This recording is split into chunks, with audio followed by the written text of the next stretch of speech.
안녕하십니까. 소아청소년과 전문의 표준현입니다.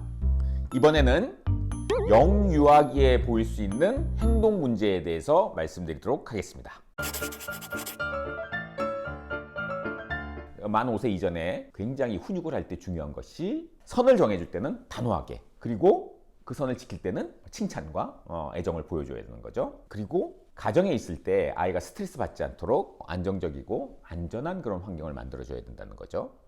그리고 집안에서 아이가 지켜야 될 규칙, 한계 이런 설정을 잘 해주고 평소에 잘 가르쳐줘야 된다는 겁니다. 그리고 한계를 설정을 해주는데 아이를 시험에 들지 않게 하는 것도 중요합니다. 아이가 파괴할 수 있는 어떤 귀중품, 위험한 물건들 이거는 아예 미연에 아이 손에 닿지 않게 다 치우는 게 중요하죠. 그리고 집에 이제 방이 여유가 있으면 아이가 안전하게 놀 수 있는 그런 놀이방을 꾸며서 그 안에서는 그냥 안심하고 놀 수 있게끔 해주는 것도 좋습니다. 훈육이라는 게 다시 한번 말씀드리지만 잘못했을 때 야단을 치고 벌을 주는 것만이 아닙니다. 적절한 행동을 했을 때 칭찬을 해주고 애정 표현을 해주는 게 사실은 더 중요한 거죠.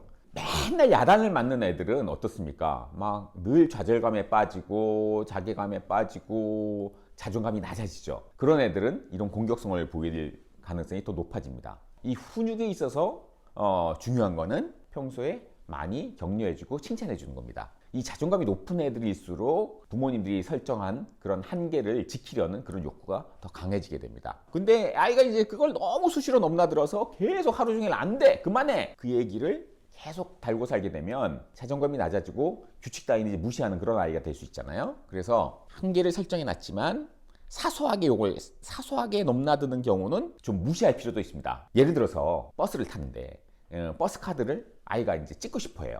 그렇지만 아이가 이제 아무래도 서투니까 그 찍는데 오래 걸리겠죠. 그러면은 뒤에 사람도 밀려오고 버스 기사님은 빨리 타라 그러고 이제 막 재촉하는 상황이 된단 말이죠. 그래서 안 돼 하고 이제 그걸 뺏어서 엄마가 찍으면 애는 이제 자기가 찍으려고 했는데 왜 엄마가 하냐고 막 이제 울고불고 이제 넘어가게 되죠. 일단 그런 상황이 벌어지면 아이를 꽉 끌어안고 버스에서 일단 내려야 될 겁니다. 그리고 아이가 진정될 때까지 꽉 안아주고 있다가 아이가 진정이 되면 이제 얘기를 하는 거죠. 이런 상황에서는 바쁘기 때문에 너가 그걸 찍으면 다른 사람한테 너무 피해를 주게 된다. 그래서 그건 안 된다. 하지만 버스에서 내릴 때는 너가 찍게 해주겠다. 이렇게 하는 거죠. 그래서 너무 무조건 안 된다고만 하지 말고 아이가 할 수 있는 선에서 대안을 제시를 해서 할 수 있는 롤을 하나 역할을 주는 거죠. 그러면 아이도 이해를 하고 자신의 행동을 바꿀 수가 있을 겁니다. 그리고 그 바람직한 행동을 했을 때 막 칭찬을 해주는 겁니다. 그리고 아이가 막 화를 내는 상황이 되잖아요. 그랬을 때 아이의 주의를 돌리는 것도 한 가지 방법이 될 수 있습니다. 막 화를 내고 넘어가려고 할 때 저기 비둘기 봐. 비둘기가 똥 싸네? 저기 고양이가 지나간다. 고양이 꼬리 좀 봐. 이런 식으로. 그러면은 아이가 막 화를 내려고 하다가, 또 비둘기를 쳐다보고, 고양이 쳐다보고 할 수가 있습니다. 그런 이제 약간, 디테일한 테크닉을 좀 발휘를 해서 아이가 완전히 폭발해서, 화를 내고 넘어가는 상황까지는 가지 않도록 그렇게 하는 방법도 있습니다. 그리고 화가 났을 때 막 울고불고 차고, 때리고, 물고, 막 이런 행동 말고 어떻게 이 화를 너가 상대방에게 알리는가에 대한 방법을 평소에 이렇게 가르치고 훈련을 시키는 거죠. 이런 공격적인 행동보다 너의 감정을 말로 하는 법, 말로 푸는 법에 대해서 평소에 이야기를 해주고 가르쳐야 되는 것입니다. 아이가 폭력적인 행동을 할 때 그걸 이제 뇌물을 주면서 달래는 부모님들이 있어요. 절대로 하시면 안 됩니다. 왜냐하면 보상은 아이가 뭔가를 잘했을 때 해줘야지, 아이가 막 울고불고 폭력적인 행동을 했는데 갑자기 뽀로로를 보여준다, 젤리를 준다, 이렇게 되면은 앞으로 아이가 원하는 게 있으면 어떻게 됩니까? 자꾸 폭력적인 상황을 만들게 되겠죠. 그러니까 절대 폭력적인 행동을 할 때 뇌물을 주면 안 된다는 거죠. 뇌물을 줘서 그 상황을 빨리 모면할 수는 있지만 장기적으로 봤을 때는 계속 그런 폭력적인 행동이 굳어질 수 있다는 것을 잘 아셔야 합니다. 그리고 이제 아이가 친구와 같이 놀 때 그 친구와 싸울 경우도 있잖아요. 싸울 때 아이를 잘 관찰을 해보셔야 됩니다. 물론 이제 사소하게 아이가 투닥투닥 다툴 수 있죠. 그런 경우에는 이제 아이들 스스로 해결하게 좀 지켜봐 주셔야 되고, 몸싸움을 막 심하게 한다든지 다른 아이를 막 때린다든지 물어뜯는다든지 이럴 때는 반드시 즉각적으로 개입을 해서 떼놔야 되죠. 만약에 너무 극도로 막 폭력적인 상황이었다면 데리고 집에 와야 되는 거죠. 그리고 아이들은 그 얘기를 항상 하죠. 제가 먼저 내 장난감을 뺏어갔단 말이야. 제가 먼저 나한테 뭐 욕을 했단 말이야. 이런 식으로. 싸움의 발단이 내가 아니고 상대방이다. 그래서 내가 걔한테 폭력을 쓴 거다라고 이제 얘기하는 경우가 많은데, 싸움의 발단은 중요하지 않습니다.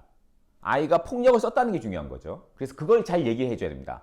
누가 먼저 싸움을 시작했는지는 중요하지 않다. 너가 그 아이를 때린 것, 너가 그 아이를 물어뜯은 게 잘못된 행동이다. 그래서 그런 폭력적인 행동은 절대 안 된다라는 거를 아이한테 확실하게 얘기해 줘야 되는 겁니다. 그래서 평소에 이런 공격적인 행동에 의존하지 않고 화를 내는 법을 가르치는 거죠. 예를 들어서 뭐 친구가 내가 갖고 노는 장난감을 뺏으려고 달려들었다. 그럼 어떻게 할 것이냐? 그 장난감을 쥐고 그냥 등을 돌리는 거죠. 그리고 안 돼! 그건 내 거야! 라고 이렇게 단호하게 얘기하는 법을 가르치는 겁니다. 그리고 다음번에 그 아이와 놀 때 똑같은 상황에서 아이가 적절하게 행동을 했잖아요. 그럼 막 포부짓단을 또 해주는 거죠. 아이가 이제 뭐 분노 발작을 한다든지 뭐 아주 폭력적인 행동을 한다든지 그런 이제 부적절한 행동을 했을 때는 전에 말씀드렸던 타임아웃을 쓰는 거죠. 우리가 조용하고 사람이 없는 곳에 아이를 두고 혼자서 생각할 수 있는 시간을 주는 겁니다. 근데 이 타임아웃이라고 하는 방법이 훈육을 할 때 좋은 방법이긴 하지만 항상 마지막 수단으로 써야 돼요. 이걸 너무 또 처음부터 타임아웃만 쓰면 안 됩니다. 아이의 잘못된 행동을 잘 관찰하셔서 타임아웃 말고 다른 방법으로 해결할 수 있을 때는 다른 방법으로 해결을 하고, 도저히 안 되는 상황이 되면 이제 타임아웃을 해주는 겁니다. 그리고 오래 있으면 어떻습니까? 아이들은 기억력이 유지되는 시간이 짧기 때문에 타임아웃 동안 자기가 뭘 잘못했고 왜 지금 자기가 여기서 벌을 받고 있는지 까먹어 버려요. 그래서 나이에 따라서 1분 타임아웃을 합니다. 만 3세라면은 3분 타임아웃을 하는 거죠. 그런데 만 3세라서 3분 타임아웃을 했는데 애가 진정이 안 됐어요. 그러면 이제 조금 더 연장을 할 수 있습니다. 그래서 그건 이제 상황에 따라서 시간은 조금 유동적으로 부모님이 봐서 정할 수 있다는 거죠. 타임아웃을 하고 난 다음에는 반드시 타임인을 가지고 아이와 그 상황에 대해서 다시 얘기를 하고, 그 상황을 올바르게 극복하는 법에 대해서도 얘기를 하고, 말로 감정을 해소하는 방법에 대해서도 잘 가르치는 그런 시간을 가져야 합니다. 그리고 부모 스스로 감정 조절을 잘 하셔야 돼요. 이런 이제 여러 가지 훈육 방법을 썼는데도 불구하고 지나치게 공격적이고 폭력적이다. 그러면은 부모 스스로도 한번 돌아봐야 돼요. 내가 평소에 어떤 갈등 상황에서 아이가 보는 앞에서 어떻게 행동을 했는지, 어떻게 말했는지, 부모가 싸울 때 아이 앞에서 어떤 식으로 행동했는지, 그거를 좀 되돌아보셔야 됩니다. 또 어떤 분들은 보면은 아이를 막 혼내놓고는 나중에 뭐 아이를 끌어안고 엄마가 미안해, 엄마가 잘못했어, 이런 엄마들이 있어요. 절대 그렇게 하시면 안 됩니다. 왜냐하면 훈육이라는 게 아이의 행동을 고치게 하기 위함이고 또 아이를 위한 거잖아요. 그러니까 그런 훈육에 대해서 죄책감을 가지거나 미안해서 나중에 사과하거나 절대 그런 행동을 하시면 안 됩니다. 아이를 훈육을 하면서 혼란스러운 감정을 가지면 아이도 혼란스러워지죠. 훈육을 할 때 지켜야 될 것, 단호함, 일관성, 그리고 죄책감을 버릴 것, 그게 중요합니다.